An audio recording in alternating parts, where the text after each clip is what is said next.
At this point, I don't care. The numbers are incredibly high and I was almost about to buy a leash for my children on Amazon because I was that scared. And I was thinking, was I wrong all the time? Are my children more likely to be kidnapped these days than they were a few years ago? So yeah, I mean, let's see.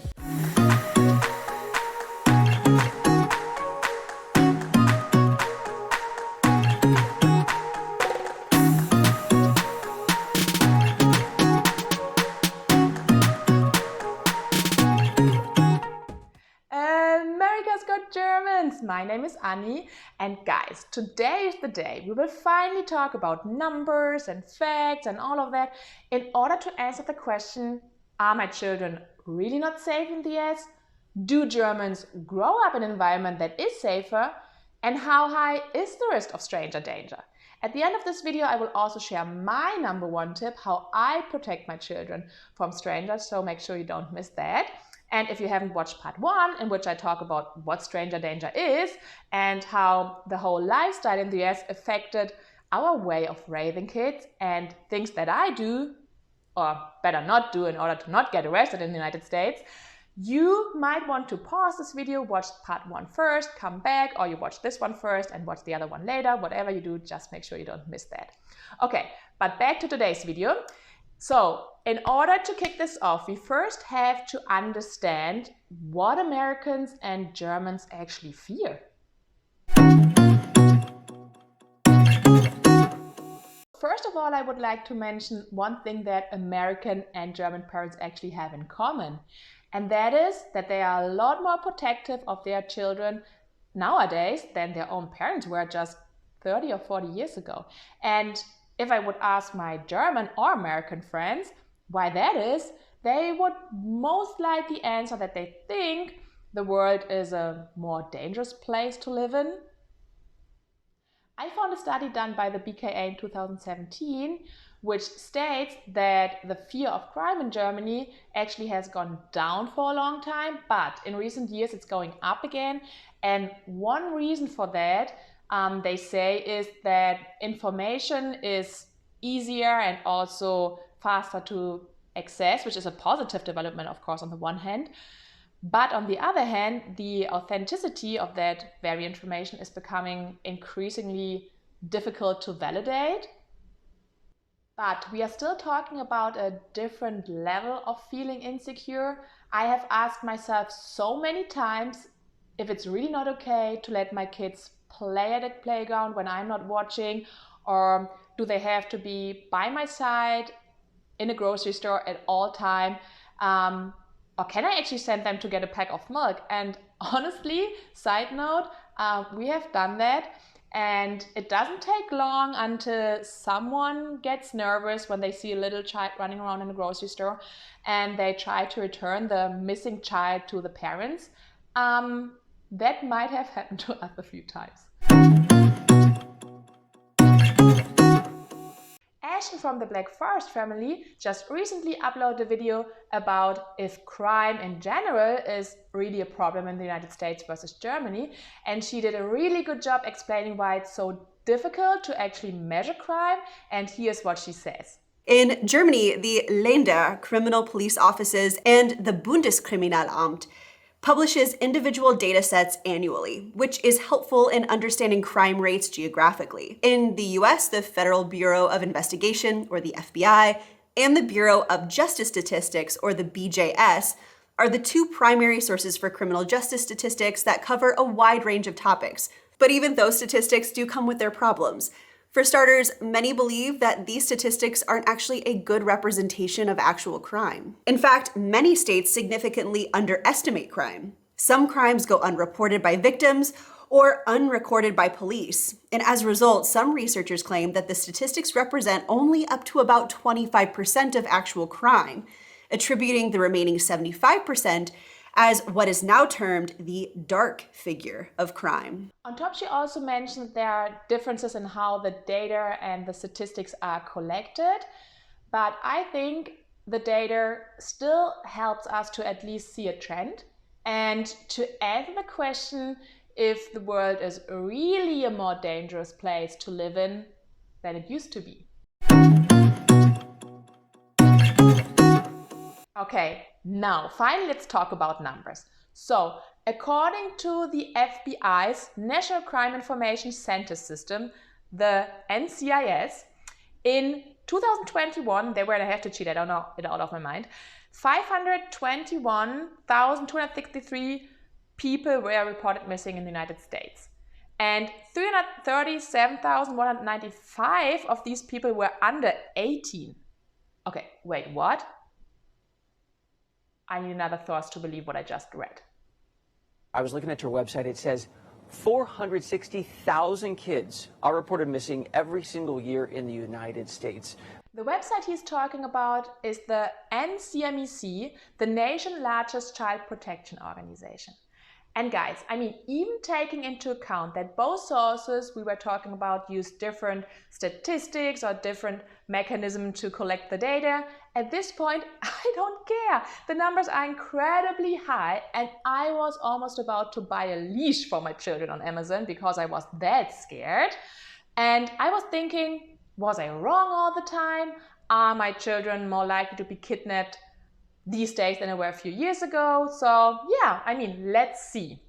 So according to the NCIC, the numbers of missing persons has gone down since 1997 by almost 50%. So keep also in mind that the US population rose by a third during this time, and that means that the actual rate of missing person reports fell even more. Really quick, guys, if you like what you see today, please consider subscribing, leaving me a like or comment, because that way I know what you want to see more of, and it also helps me to fight this YouTube algorithm beast. I don't get it, it's killing me. I'm really trying to grow my channel, but I know one thing, it likes, comments, and subscribers. So if you would like to support me, that's a way of doing it. Thanks so much in advance. I love you all, and now let's get back to the video. Okay, so we have the facts. There has never been a safer time to be a kid in America. But, I mean, we cannot ignore the fact that according to the FBI, they said that in 2011, every 40 seconds a child goes missing in the United States. Or can we ignore it? I think no, we should definitely not ignore this. But we also have to take into account that 99% of those children return home safe.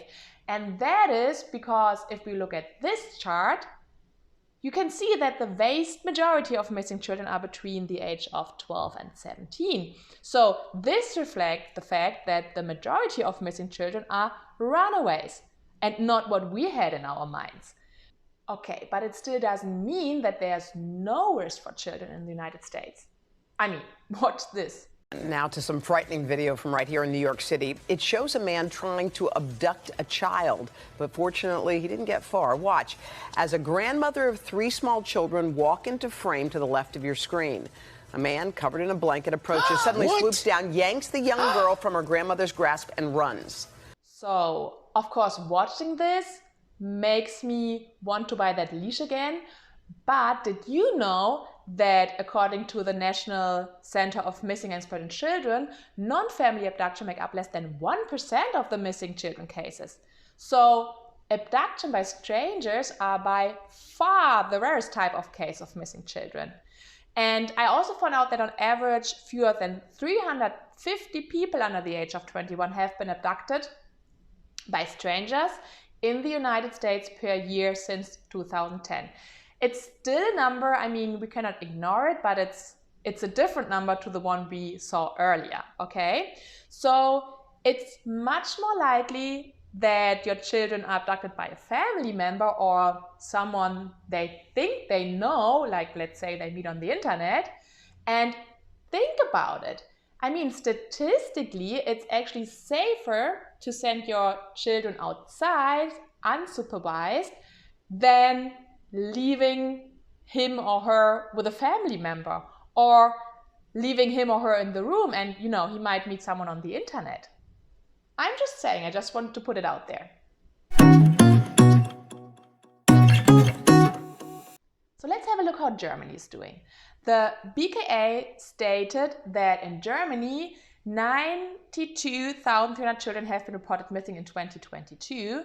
And when we compare this to the US, as I said earlier, 300,307 337,195 have been reported missing in 2021. We still have to take into account that, of course, the US is a much bigger country. So when we look at the number of missing people per 100,000 people, we see the following. And actually, the number for Germany is even higher than the one for the US, and this really surprised me. So it says that more underage people are reported missing in Germany. Again, we talked about the problem of measuring crime earlier and, comparing different sources, but I think it's still safe to say that we are at least more or less on the same level. I don't know, let me know what you think. I would also like to add that most children in Germany are older than 14 years old, and 97% of them return home safely, with most of them being runaways. So a similar picture to the United States. Okay, but what does all of that mean? Real talk, guys. For me, and I'm not giving any advice, so everyone has to decide for themselves, okay? But for me, it comes down, to the following, which is that I think if you as an American think it was safe for you to play outside unsupervised when you were little, statistically, it's even safer for your children to play outside unsupervised nowadays. I'm just putting it out, facts, and you just do whatever you think is right, and I don't judge anyone. I mean, everyone is different, but I still would love to hear your thoughts, so leave me a comment. Okay, of course, now we have the statistics, and we know that the chances are very little that your kid is getting kidnapped, but I, as a mother, of course, still want my children to be protected. And on the other hand, I don't want them to mistrust everyone, because I think there might be a circumstance where they are in danger of other reasons, and not talking to a stranger might be dangerous itself. Let's say your kid is getting lost in a mall. Of course, I want that kid to seek an adult for help, to, actually get out of that situation. So in that case, it might be dangerous itself if they don't talk to anyone. Does that make sense? So I promised to let you know how I protect my children, or at least try to protect them. I taught my children a code word, and actually we made it up. We made up a fun one, so to make this fun. And I told them whenever someone approaches them that they don't know, and tell them, someone or your parents sent me to pick you up or whatever, they have to ask for a code word when we are not around. And if that person doesn't know the code word, they should start yelling, "I don't know you, leave me alone." So will this prevent them from every kind of situation? I don't think so. Does this let me feel more at ease when they play wild and free? At least that's what they do in Germany, and when they are out and about? Yes, it does. And I understand if this is not for you, and if you have a better advice, please leave me a comment again. That way we can all learn from each other. But yeah, that's what I do, and that's what I taught my children, and it worked for us. Okay, so with that being said, it's the end of my today's video. Thanks for watching, and I hope you come back again. Auf Wiedersehen.